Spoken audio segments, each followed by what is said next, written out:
اعوذ باللہ من الشیطان الرجیم بسم اللہ الرحمن الرحیم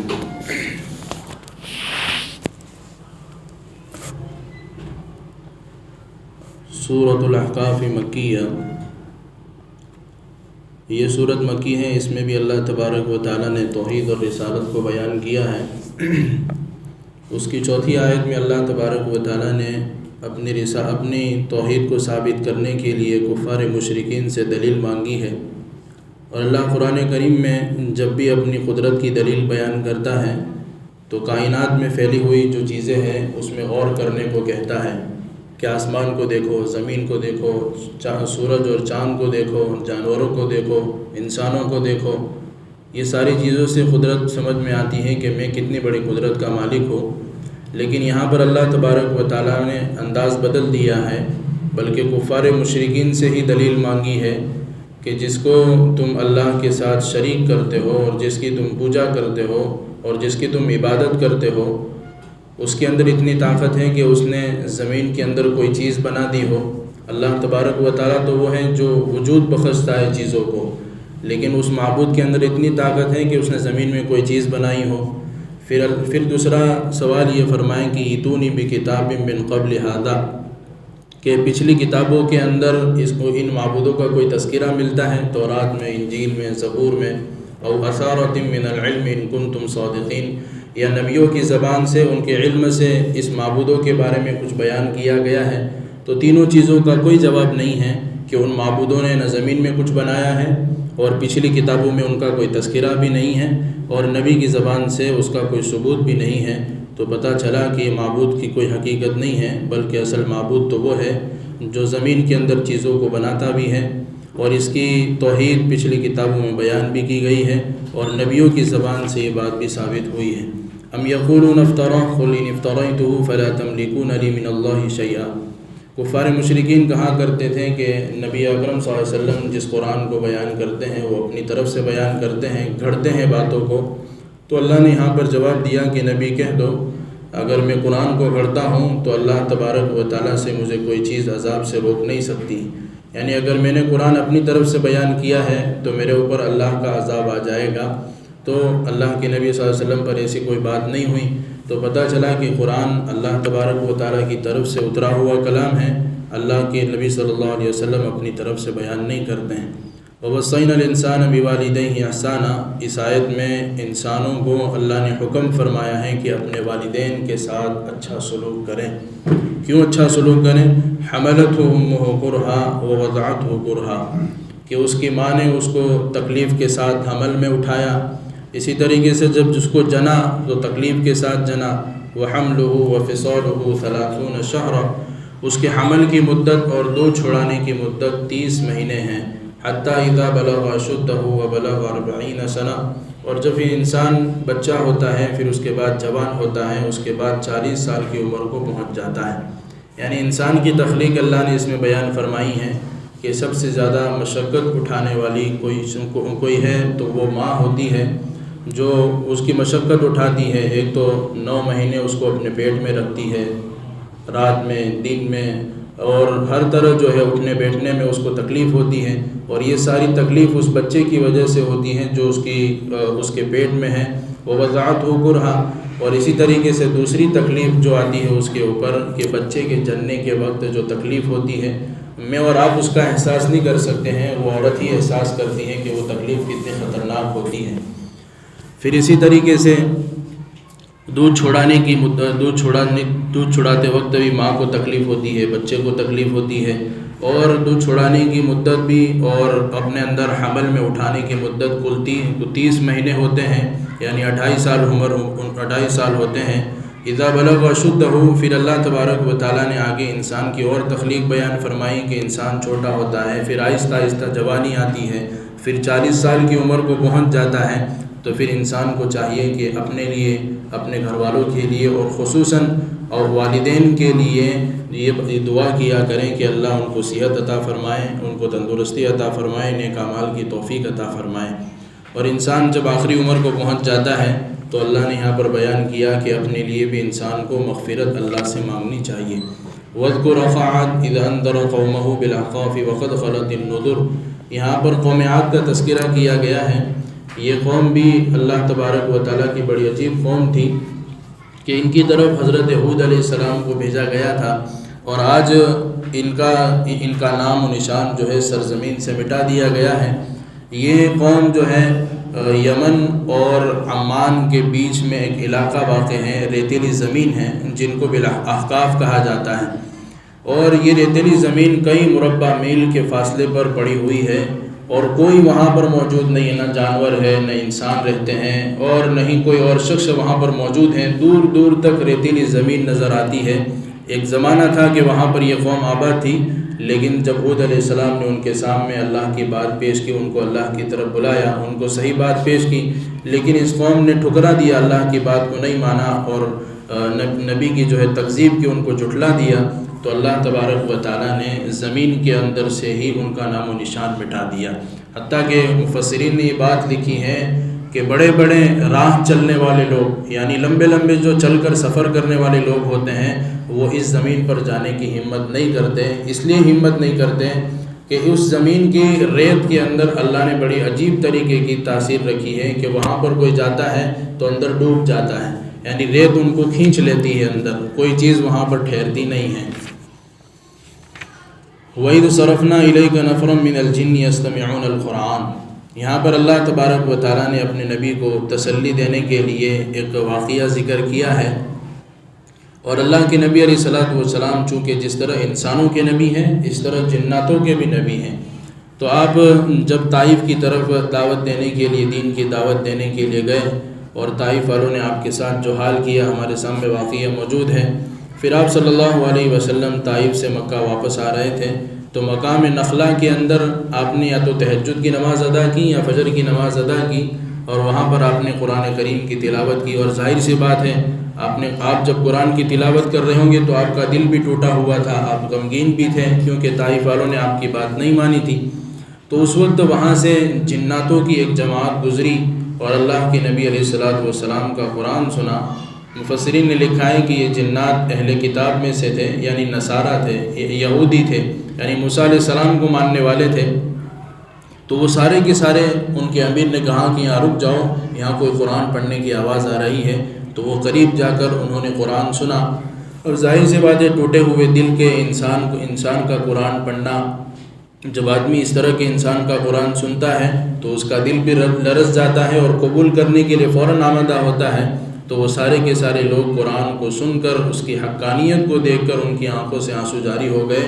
اور وہ اللہ کے نبی علیہ الصلوۃ والسلام پر ایمان لے آئے۔ گویا اللہ تبارک و تعالیٰ نے اپنے نبی کو اس بات کی تسلی دی کہ چاہے طائف والوں نے آپ کی بات نہیں مانی، لیکن جنات جیسے مخلوق نے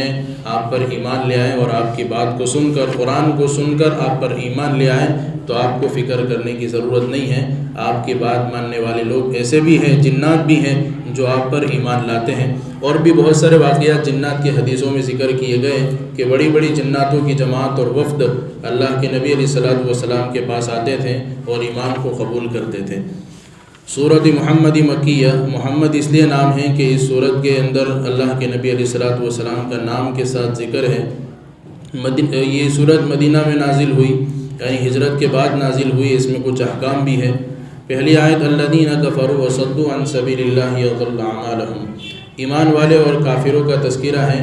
کہ کافر وہ لوگ ہیں جو خود بھی کفر میں مبتلا رہے اور دوسروں کو بھی اللہ کے راستے سے دور رکھتے ہیں۔ ان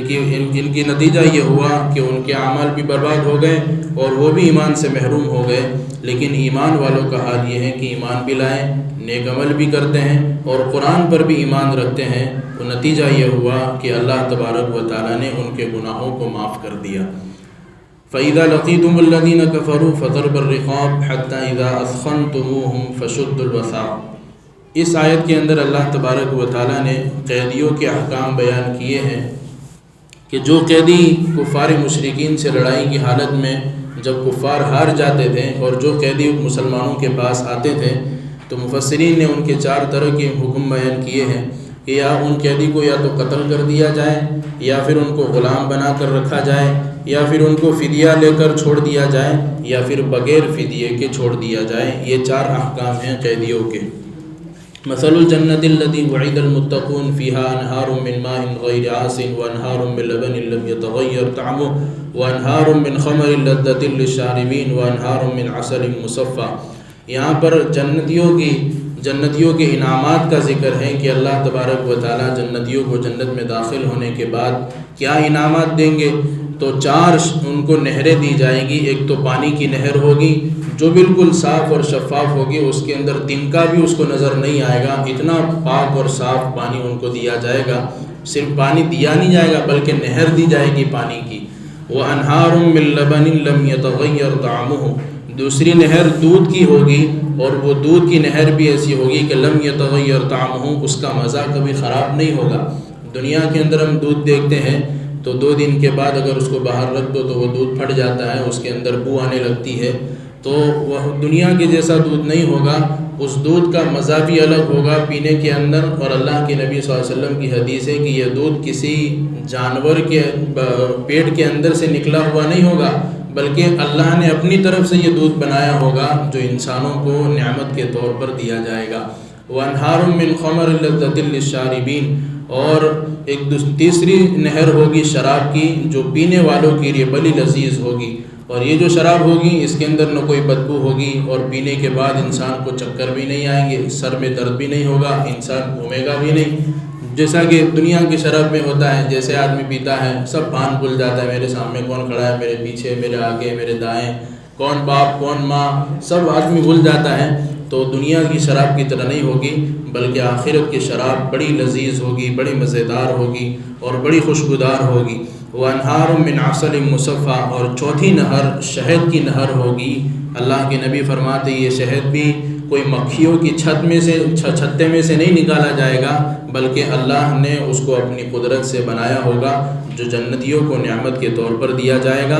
اور یہ نہر شہد کی ایسی ہوگی کہ اس کے اندر مکھی کا کوئی تنکا بھی نہیں ہوگا، بالکل صاف اور شفاف شہد ہوگا، اس کے اندر خرابی کا کوئی امکان نہیں ہوگا۔ یہ تو پینے کی چیزیں ہیں، اور کھانے کی چیزیں وَلَهُمْ فِيهَا مِنْ كُلِّ الثَّمَرَاتِ وَمَغْفِرَةٌ مِّن رَّبِّهِمْ، کھانے کے لیے ہر طرح کے پھل موجود انسان کے پاس، انسان کے لیے ہوں گے، اور ایسا نہیں کہ موسم کے اعتبار سے پھل ہو، بلکہ اللہ تبارک و تعالیٰ پھل 12 مہینے ہر طرح کے پھل اس کے سامنے موجود رہیں گے۔ اس کو ایسا محسوس ہوگا کہ سارے پھلوں کی سیزن ہر مرتبہ یہی ہوتی ہے۔ تو اللہ تبارک و تعالیٰ نے جنت میں انسانوں کے لیے ہر طرح کی نعمتیں رکھی ہیں، لیکن یہ اس شخص کے لیے جو دنیا میں رہ کر اللہ تبارک و تعالیٰ کی اطاعت کرے، رسول اللہ صلی اللہ علیہ وسلم کی سنتوں پر چلے اور ڈر کر زندگی گزارے۔ ان الذين كفروا وصدوا عن سبيل الله ثم ماتوا وهم كفار، یہاں پر بھی اللہ تبارک و تعالیٰ نے کفاروں کا تذکرہ کیا ہے کہ خود بھی کافر ہیں، دوسروں کو بھی اللہ کے راستے سے روکتے ہیں، نتیجہ یہ ہوا کہ ان کے اعمال برباد ہو گئے۔ وَإِن تَتَوَلَّوْا يَسْتَبْدِلْ قَوْمًا غَيْرَكُمْ ثُمَّ لَا يَكُونُوا أَمْثَالَكُمْ، اس سے پہلے والی آیت کے اندر اللہ تبارک و تعالیٰ نے خرچ کرنے کی فضیلت بیان فرمائی، اور پھر آگے اللہ تبارک و تعالیٰ اپنی بے نیازی کو بیان کرتا ہے کہ تمہارے خرچ کرنے سے ہمیں کوئی فائدہ نہیں ہوتا، ہم دوسری قوم کو بھی کھڑا کر سکتے ہیں جو ایسی ہوگی کہ اللہ کی اطاعت مکمل طور پر کرے گی اور خرچ تم سے زیادہ کرے گی۔ سورۃ الفتح مدنیہ، یہ سورہ فتح مدنی ہے، اور فتح اس لیے نام ہے کہ اس میں فتح مکہ کا ذکر بھی ہے، اور دوسرا یہ کہ صلح حدیبیہ کا بھی ذکر آئے گا۔ اِنَّا فَتَحْنَا لَكَ فَتْحًا مُبِينًا، اللہ کے نبی علیہ السلام نے خواب دیکھا تھا کہ آپ اور اپنے صحابہ کے ساتھ عمرہ کے لیے تشریف لے جا رہے ہیں، تو گویا آپ کو خواب کے اندر عمرہ کی خوشخبری سنائی گئی تھی۔ سن ہجری 6 کے اندر یہ واقعہ پیش آیا تھا۔ اللہ کے نبی علیہ السلام خود بھی اور اپنے صحابہ کو لے کر عمرے کے لیے تشریف لے گئے، لیکن جب مقام حدیبیہ تک پہنچے تو کفاروں نے وہاں پر روک لیا اور آپس میں صلح بھی ہوئی۔ پھر اللہ تبارک و تعالیٰ نے اس وقت یہ آیت اتاری تھی، اِنَّا فَتَحْنَا لَكَ فَتْحًا مُبِينًا، کہ ہم آپ کے لیے ایک عن قریب واضح فتح آپ کے لیے اتاریں گے، اور اس فتح سے مراد تھا فتح مکہ۔ اور 2 سال کے بعد اللہ تبارک و تعالیٰ نے فتح مکہ کی شکل میں آپ کی یہ پیشن گوئی، قرآن کی پیشن گوئی پوری ہوئی۔ ان الذين يبايعونك انما يبايعون الله يد الله فوق ايديهم فمن نكث فانما ينكث على نفسه ومن اوفى بما عاهد عليه الله فسيؤتيه اجرا عظيما۔ یہاں پر اللہ تبارک و تعالیٰ نے یہ بیان کیا ہے کہ جب صلح حدیبیہ ہوئی اس وقت اللہ کے نبی علیہ الصلوۃ والسلام نے حضرت عثمان رضی اللہ تعالیٰ عنہ کو مکے کے احوال لینے کے لیے بھیجا تھا۔ جب حضرت عثمان رضی اللہ تعالیٰ عنہ اپنے ساتھیوں کے ساتھ گئے تو بعد میں وہاں سے ایک خبر پھیلائی گئی جو غلط خبر تھی کہ حضرت عثمان کو قتل کر دیا گیا ہے۔ جب اللہ کے نبی علیہ الصلوۃ والسلام تک یہ بات پہنچی تو اللہ کے نبی علیہ الصلوۃ والسلام نے یہ سچی خبر کو معلوم کر کے کہ شاید ہو سکتا ہے کہ یہ خبر سچی ہو، تو اپنے صحابہ سے قتل کے اوپر بیعت لے لی کہ ہم جب تک عثمان کا بدلہ نہیں لے لیں گے تب تک یہاں سے لوٹیں گے نہیں۔ اور اللہ کے نبی علیہ الصلوۃ والسلام نے حضرت عثمان کے تعلق سے بھی اپنا دایاں ہاتھ اپنے بائیں ہاتھ پر رکھا کہ یہ عثمان کی بھی بیعت ہے۔ تو گویا اس بیعت کا یہاں پر ذکر فرمایا گیا ہے، اور آگے جو ہے اس بیعت کا دوسرا حصہ بھی آئے گا، تو اس کو بیعت رضوان کہا جاتا ہے۔ سَيَقُولُ لَكَ الْمُخَلَّفُونَ مِنَ الْأَعْرَابِ شَغَلَتْنَا أَمْوَالُنَا، اس آیت میں اللہ تبارک و تعالیٰ نے منافقین کا تذکرہ کیا ہے کہ جب اللہ کے نبی علیہ الصلوۃ والسلام جب اس صلح حدیبیہ سے جب واپس مدینہ لوٹے تو کچھ منافقین ایسے تھے جو عذر کرنے لگے، معافی کرنے لگے، بھئی ہمارے بچوں کی وجہ سے ہم نہیں آ سکے، ہمارے کام کاج کی وجہ سے ہم نہیں آ سکے۔ اللہ تبارک و تعالیٰ نے ان کا کچا چٹھا سب کے سامنے لا دیا۔ یقولون بِأَلْسِنَتِهِمْ مَا لَيْسَ فِي قُلُوبِهِمْ، ان کی زبانیں کچھ اور کہتی ہیں، ان کے دل میں کچھ اور ہے۔ اور ان اراد بکم ضرا او اراد بکم نفعا، اگر ان کو نقصان دکھتا تھا تو اس لیے نہیں آئے، اور اگر کوئی نفع دکھتا تو ضرور آ جاتے۔ یعنی ان کو معلوم تھا کہ مسلمان واپس لوٹنے والے نہیں ہیں، قتل ہو کر ہی آئیں گے، لیکن اللہ نے صحیح سالم واپس لوٹا دیا۔ تو اللہ کے نبی علیہ الصلوۃ والسلام کہا کہ ان کے عذر قبول کرنے والے نہیں ہیں، یہ سب جھوٹی باتیں بیان کرتے ہیں۔ لقد رضی اللہ عن المؤمنین اذ یبایعونک تحت الشجرۃ فعلم ما فی قلوبہم فانزل السکینۃ علیہم فاثابہم فتحا قریبا۔ یہاں پر اللہ تبارک و تعالیٰ نے جو بیعت صلح حدیبیہ کے وقت ہوئی تھی، اللہ کے نبی علیہ الصلوۃ والسلام نے صحابہ سے بیعت کی تھی قتل کی، تو اللہ تبارک و تعالیٰ کو یہ عمل اتنا پسند آیا کہ اللہ تبارک و تعالیٰ نے ان ایمان والوں کے لیے رضا کا پروانہ دے دیا کہ میں ان تمام ایمان والوں سے راضی ہوں جن لوگوں نے اس درخت کے نیچے بیعت کی ہے۔ اور وہ درخت بیری کا درخت تھا۔ بعد میں لوگ اس کی زیارت کے لیے آنے لگے، لوگ اس کو چومنے لگے۔ حضرت عمر رضی اللہ تعالیٰ عنہ کے زمانے میں جب معاملہ بہت بڑھ گیا تو حضرت عمر نے دیکھا کہ کہیں ایسا نہ ہو کہ آگے چل کر اس درخت کو لوگ سجدہ کرنے لگے، تو حضرت عمر رضی اللہ تعالیٰ عنہ نے اس درخت کو کٹوا دیا، ہمیشہ کے لیے اس کو ختم کر دیا تاکہ آگے چل کر کوئی بدعت نہ ہو۔ وَأَثَابَهُمْ فَتْحًا قَرِيبًا، صلح حدیبیہ سے جب واپس لوٹیں تو اللہ تبارک و تعالیٰ نے یہاں پر ایمان والوں کو ایک دوسری خوشخبری دی، یعنی فتح خیبر ہوا، خیبر بھی فتح ہوا۔ وَمَغَانِمَ كَثِيرَةً يَأْخُذُونَهَا، مسلمانوں کے ہاتھ میں مال غنیمت بہت زیادہ آیا جس کی وجہ سے ان کی معاشی زندگی بھی بہت اچھی ہو گئی۔ وَهُوَ الَّذِي كَفَّ أَيْدِيَهُمْ عَنْكُمْ وَأَيْدِيَكُمْ عَنْهُمْ بِبَطْنِ مَكَّةَ، اس آیت میں اللہ تبارک و تعالیٰ نے ذکر فرمایا ہے کہ جب حضرت عثمان رضی اللہ تعالیٰ عنہ مکہ گئے احوال لینے کے لیے تو کفار مشرکین نے 50 آدمیوں کو اللہ کے نبی علیہ الصلوۃ والسلام کی قتل کی سازش کے لیے بھیجا تھا، لیکن یہ سارے کے سارے لوگ مسلمانوں کے ہاتھوں میں قیدی بن گئے اور کفار کے دلوں کے اندر ان کا رعب بیٹھ گیا، یعنی اللہ کے نبی کا اور صحابہ کا، جس کی وجہ سے یہ ان کو قتل نہیں کر سکے۔ تو اللہ تبارک و تعالیٰ یہاں پر تذکرہ کرتے ہیں کہ قیدیوں کو اللہ تبارک و تعالیٰ نے مسلمانوں کے ہاتھوں سے بچا لیا اور محفوظ کر لیا۔ فَأَنزَلَ اللَّهُ سَكِينَتَهُ عَلَىٰ رَسُولِهِ وَعَلَى الْمُؤْمِنِينَ، یعنی اللہ تبارک و تعالیٰ اس آیت میں یہ بیان کرنا چاہتے ہیں کہ کفار کے بارے میں مسلمانوں کے دلوں کے اندر جوش ہو جانا چاہیے قتل کا اور مارنے کا، لیکن اللہ تبارک و تعالیٰ نے ایمان والوں کے دلوں میں اور اللہ کے نبی کے دل میں سکینہ نازل فرمائی، یعنی ان کو معاف کرنے کا جذبہ، کیونکہ بہت ساری باتیں ان کی طرف سے پیش آئی تھی کہ جب صلح ہو رہی تھی آپس کے اندر تو وہ لوگ کہہ رہے تھے کہ بسم اللہ الرحمن الرحیم مت نہیں لکھو بلکہ بسمک اللہم لکھو۔ اسی طرح جب یہ لکھا جا رہا تھا کہ محمد الرسول اللہ، یعنی یہ خط محمد صلی اللہ علیہ وسلم کی جانب سے ہیں، تو انہوں نے کہا کہ محمد رسول اللہ مت لکھو بلکہ محمد بن عبداللہ لکھو۔ تو یہ ساری باتیں ایسی تھی جس کی وجہ سے ایمان والوں کے دلوں کے اندر کفار کے بارے میں نفرت پیدا ہوتی اور غصہ ہوتا، لیکن اللہ تبارک و تعالیٰ کی طرف سے سکینہ نازل ہوئی تو ایمان والے کفاروں کے اوپر تشدد اختیار نہیں کیا بلکہ ان کے لیے نرم دل ہو گئے۔ محمد الرسول اللہ والذین معه اشداء، تو اللہ تبارک و تعالیٰ نے پورا ایک نام ہی ذکر فرما دیا کہ محمد اللہ کے نبی کی ذات کا نام ہے اور رسول اللہ کے نبی کی بات کا نام ہے۔ جس طرح محمد کی حفاظت ہم نے کی ہے، اس طرح رسول یعنی محمد کی بات کی حفاظت بھی ہم کریں گے۔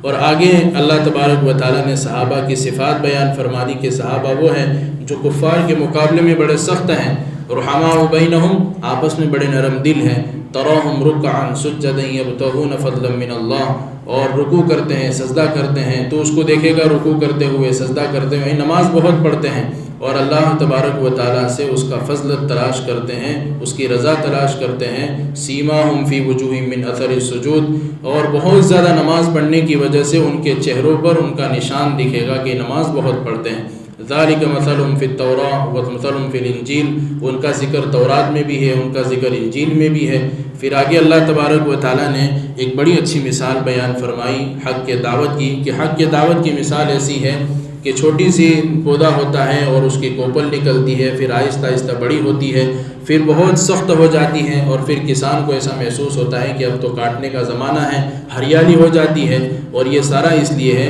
لیغیظ بہم الکفار، یہ تاکہ کفار کو اچھا نہ لگے۔ وعد اللہ الذین آمنوا وعملوا الصالحات منہم مغفرۃ واجرا عظیما، اللہ تبارک و تعالیٰ کا وعدہ پکا ہے ان لوگوں کے لیے جو ایمان لائے، نیک عمل کرتے ہیں، انہی کے لیے مغفرت ہے اور بڑا اجر تیار کر کے رکھا ہے۔ سورۃ الحجرات مدنیہ، یہ مدنی صورت ہے۔ پہلی آیت کے اندر اللہ تبارک و تعالیٰ نے اور آگے کی چند آیتوں تک اللہ تبارک و تعالیٰ نے اخلاقی احکامات بیان کیے ہیں، یعنی ایسی کوئی بات کہ آپس میں کسی مسلمان کے درمیان میں جھگڑا ہو جائے اور آپس میں کوئی فتنہ کھڑا ہو جائے، اس سے اپنے آپ کو بچانا چاہیے۔ یا ایھا الذین آمنوا لا تقدموا بین ید اللہ ورسولہ، اے ایمان والو اللہ اور اس کے رسول کے آگے مت بڑھو۔ اور آگے دوسری آیت کے اندر اللہ تبارک و تعالیٰ نے بیان فرمایا کہ اے ایمان والو، نبی اکرم صلی اللہ علیہ وسلم کی آواز کے اوپر اپنی آواز کو بلند مت کرو، اور آگے فرمایا ولا تجہروا لہ بالقول کجہر بعضکم لبعض۔ یہ آیت اس وقت نازل ہوئی کہ اللہ کے نبی علیہ الصلوۃ والسلام بیٹھے ہوئے تھے اور صحابہ مسجد نبوی میں بیٹھے ہوئے تھے، تو اس وقت یہ ہوا کہ قبیلہ تمیم ایک قبیلہ تھا جو بالکل غریب علاقہ تھا اور پسماندہ علاقہ تھا، اور وہ لوگ سارے کے سارے دیہاتی لوگ تھے، تو بھی مشورہ ہو رہا تھا کہ اس میں امیر کون مقرر کیا جائے۔ تو سب نے اپنے اپنے اعتبار سے رائے دی، تو حضرت ابوبکر نے بھی رائے دی، حضرت عمر نے بھی رائے دی، تو حضرت ابوبکر کہنے لگے کہ کیا تم میری رائے کو کاٹتے ہو؟ تو حضرت عمر نے کہا کہ میں آپ کی رائے کو کاٹتا نہیں ہوں، بلکہ میں نے اپنے اعتبار سے رائے دی کہ ان کو امیر بنایا جائے۔ تو حضرت ابوبکر حضرت عمر کے درمیان میں کچھ تو میں ہوئی اور تھوڑی آواز بلند ہو گئی، تو اس وقت اللہ تبارک و تعالیٰ نے اپنے نبی پر یہ آیت اتاری کہ ایمان والو، اللہ اور اس کے رسول کے فیصلے سے آگے مت بڑھو، بلکہ ان کا انتظار کرو کہ اللہ اس کے رسول کیا فیصلہ کرتے ہیں۔ اور پھر تھوڑی آواز بلند ہو گئی تھی تو اللہ نے اس کے بارے میں بیان فرمایا کہ اللہ کے نبی علیہ الصلوۃ والسلام کی آواز کے اوپر اپنی آواز کو بلند نہ کرو۔ اور یہ دونوں کا اپنی رائے پیش کرنا کوئی غلط نہیں تھا، بلکہ صدق دل سے رائے پیش کی تھی اور اچھے دل سے رائے پیش کی تھی، لیکن ظاہر سی بات ہے جس جگہ ہو رہی تھی، جس کے سامنے ہو رہی تھی، دونوں کے دونوں متبرک چیز تھی، یعنی مسجد نبوی کے اندر اللہ کے نبی کے سامنے۔ تو ایمان والوں کو یہ سکھایا گیا کہ اللہ کے فیصلے سے آگے تم کو بڑھنا نہیں ہے، اور اسی طریقے سے نبی کی آواز پر تم اپنی آواز کو بلند مت کرو۔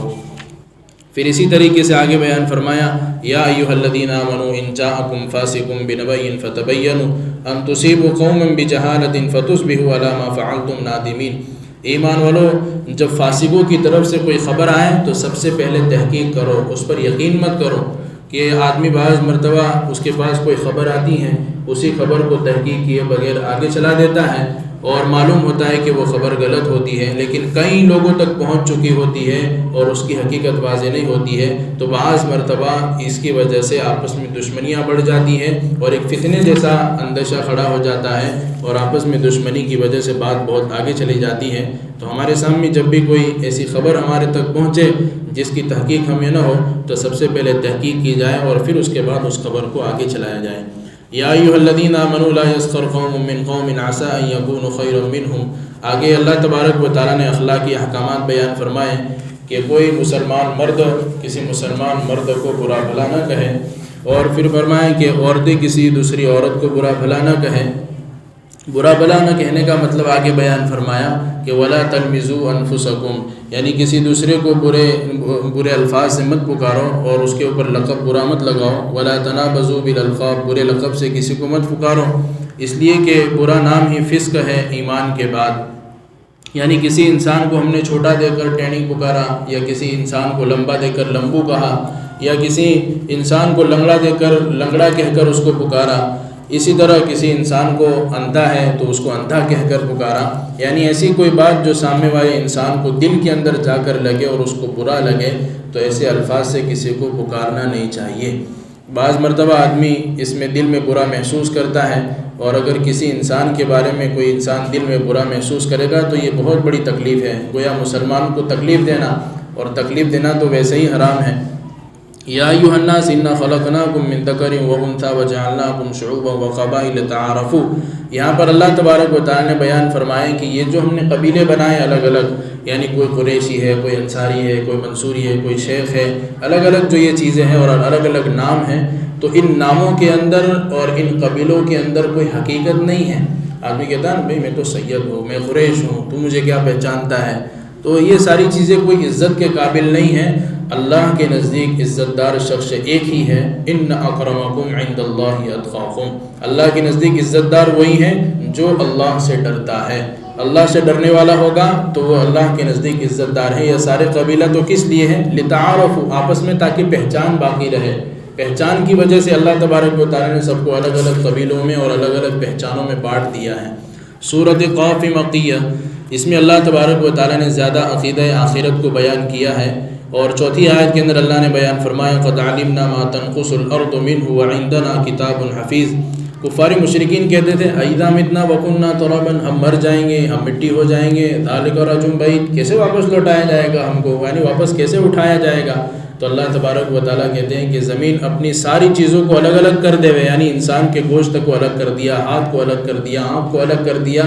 ہم ساروں کو ایک مرتبہ پھر سے جمع کر سکتے ہیں۔ ہم محفوظ کرنا جانتے ہیں، وَعِندَنَا کتاب حفیظ، ہمیں محفوظ کرنا آتا ہے اور زمین کے ایک ایک ذرے سے ہم واقف ہیں۔ کذبت قبلہم قوم نوح واصحاب الرس وثمود، یہاں پر اللہ تبارک و تعالیٰ اپنے نبی کو تسلی دیتے ہوئے کہتے ہیں کہ نبی گھبرانے کی بات نہیں، ڈرنے کی بات نہیں، غم کرنے کی بات نہیں ہے۔ اس سے پہلے قوم نوح نے بھی نوح علیہ السلام کو جھٹلایا ہے، اسی طرح قوم سمود نے بھی حضرت صالح علیہ السلام کو جھٹلایا ہے، قوم عاد نے ہود علیہ السلام کو جھٹلایا ہے، قوم فرعون نے موسیٰ علیہ السلام کو جھٹلایا ہے، اسی طرح قوم لوط نے بھی حضرت لوط علیہ السلام کو جھٹلایا ہے۔ تو اس سے پہلے بھی جھٹلایا جا چکا ہے اور تمہارے سامنے جھٹلاتے ہیں، کوئی پرانی نئی بات نہیں ہے، یہ ساری پہلے سے چلی آ رہی ہے۔ اذ یتلقى المتلقیان عن الیمین وعن الشمال قعید، یہاں پر اللہ تبارک و تعالیٰ نے انسان کو متنبع کیا ہے، وہ آزاد نہیں ہے۔ اللہ تبارک و تعالیٰ کہتے ہیں تمہارے دائیں تمہارے بائیں ہم نے فرشتوں کو بٹھا دیا ہے، جس کو کرامن کاتبین کہتے ہیں، تمہاری ایک ایک چیز کو لکھ رہے ہیں۔ تم ایسا نہ سمجھو کہ ہم آزاد ہیں، جو کچھ کریں گے کسی کو معلوم نہیں ہوگا۔ اللہ تبارک و تعالیٰ تو جانتا ہی ہے، لیکن ریکارڈ قائم کرنے کے لیے اور اس کو محفوظ کرنے کے لیے، سیو کرنے کے لیے، اس کی ایک ایک حرکت کہاں جاتی ہے، کیا کرتا ہے، تو سارے فرشتے، دونوں فرشتے تمہاری چیزوں کو لکھ رہے ہیں۔ یوم نقول لجہنم هل امتلأت وتقول هل من مزید، اللہ تبارک و تعالیٰ نے جہنمیوں کا تذکرہ کیا ہے کہ جہنم بھر جائے گی، تو پھر اللہ تبارک و تعالیٰ اس سے پوچھیں گے، جہنم سے کہا جائے گا حل امتلأت، کیا تو بھر گئی؟ وہ کہے گی حل من مزید، کیا اور بھی ہے؟ جہنم کو اتنا وسیع بنا دیا گیا ہے کہ اللہ تبارک و تعالیٰ اس سے پوچھیں گے کہ تو بھر گئی؟ تو وہ کہے گی کہ اور بھی ہیں، نہیں ابھی تو اور بھی جگہ خالی ہے، ڈالو میرے اندر مجرموں کو اور بھی۔ اور یہ کہنا بطور زجر، بطور توبیخ کے ہوگا کہ اس کی وجہ سے جہنمیوں کو ڈرایا جائے کہ اور بھی ابھی لوگ آ رہے ہیں، کتنی خطرناک ہوگی جہنم۔ وَأُزْلِفَتِ الْجَنَّةُ لِلْمُتَّقِينَ غَيْرَ بَعِيدٍ، یہاں پر جنتیوں کا تذکرہ ہے کہ جنتیوں کے لیے اللہ تبارک و تعالیٰ جنت بالکل قریب کر دیں گے، اور کس کے لیے ہوگا؟ من خشی الرحمن بالغیب وجاء بقلب منیب، کہ جو رحمان سے ڈرتا ہے اور اپنے آپ کی گناہوں سے حفاظت کرتا ہے۔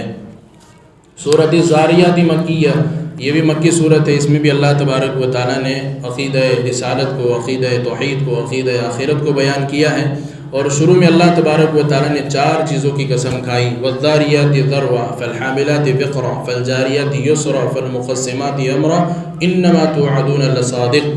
کہ اللہ تبارک و تعالیٰ نے یہاں پر ہواؤں کی قسم کھائی، اسی طریقے سے کشتیوں کی قسم کھائی، فرشتوں کی قسم کھائی، اور ان ہواؤں کی قسم جو مٹی کو اڑا لے جاتی ہے، فالحاملات وقرا، ان بادلوں کی قسم جو بوجھ کو اٹھاتے ہیں، فالجاریات یسرا، ان کشتیوں کی قسم جو سمندروں کے اندر بڑی آہستہ آہستہ چلتے ہیں، فالمقسمات امرا، ان فرشتوں کی قسم جو اللہ تبارک و تعالیٰ کی دی ہوئی چیزوں کو الگ الگ جگہ تقسیم کرتے ہیں۔ یعنی یہ جس طرح یہ چیزیں واقع ہو رہی ہیں اور یہ چیز بالکل پکی اور سچی ثابت ہو رہی ہے، انما توعدون لصادق وان الدین لواقع، ایک دن واقع ہونے والی چیز واقع ہو جائے گی، یعنی کہ قیامت، کہ وہ آ کر رہے گی اور اس میں کوئی شک نہیں ہے۔ پھر آگے اخیر میں اللہ تبارک و تعالیٰ نے جنتیوں کی 3 صفات کا ذکر فرمایا، قالوا قلیلا من اللیل ما یہجعون وبالاسحار هم یستغفرون وفی اموالهم حق للسائل والمحروم، کہ جنتیوں کی صفات یہ ہیں کہ وہ رات کو بہت کم سوتے ہیں اور رات کے آخری حصے میں اللہ کے سامنے کھڑے ہو جاتے ہیں، وبالاسحار هم یستغفرون، اور رات کے آخری حصے میں کھڑے ہو کر کیا کرتے ہیں؟ استغفار کرتے ہیں، توبہ کرتے ہیں۔ پتہ چلا کہ رات کے آخری حصے میں اٹھ کر جو دعا کی جاتی ہے وہ قبول ہوتی ہے، وہ یا قبولیت کی گھڑی ہوتی ہے۔ اللہ تبارک و تعالی ہمیں اٹھنے کی توفیق عطا فرمائے۔ وفی اموالہم حق للسائل والمحروم، تیسری صفت یہ ہے کہ اپنے مال کے اندر سوال کرنے والوں کا بھی اور سوال نہ کرنے والوں کا بھی وہ حق رکھتے ہیں۔ یعنی یہ نہیں سوچتے کہ یہ آدمی میرے سامنے سوال کرے گا تو ہی میں اس کو دوں گا، اس طرح جو سوال نہیں کرتا ہے تو اس سے پہلے اس کو دے دیتے ہیں، اور جو بالکل سوال نہیں کرتے ہیں ان کو بھی دیتے ہیں۔ گویا اللہ کے راستے میں ان کا اپنے مالوں کے اندر خرچ کرنے کا حق بنتا ہے کہ وہ دوسروں کو دے۔ اللہ تبارک و تعالی ہمیں کہی ہوئی باتوں پر عمل